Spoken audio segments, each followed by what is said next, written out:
السلام علیکم دوستو، میں ہوں یعقوب براہوی۔ میں اس وقت مسجد قرطبہ اسپین کے صحن میں ہوں۔ میرے پیچھے یہ اونچا مینار مسجد قرطبہ کا وہ مینار ہے۔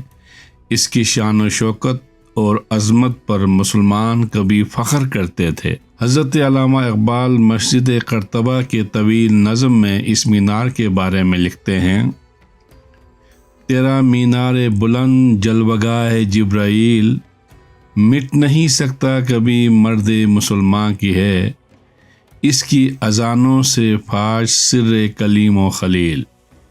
دوستو، غالباً 1933 میں جب حضرت علامہ اقبال یہاں کارڈوبا اسپین تشریف لائے تو انہیں یہ احساس ہوا کہ صدیاں گزر گئی ہیں اور قرطبہ کی فضاؤں میں اذان کی آواز سنی نہیں گئی، اور مسلمانوں کی درخشاں ماضی کی یادگاروں کا یہ امین مسجد قرطبہ اب گرجا گھر بن چکا ہے۔ تو آپ نے اپنے مشہور نظم میں اپنی احساسات کو یوں بیان کیا ہے: اے حرم قرطبہ عشق سے تیرا وجود، عشق سراپا دوام جس میں نہیں رفت و بود، تیرا جلال و جمال مرد خدا کی دلیل، آہ کی صدیوں سے ہے تیرا فضا بے اذان۔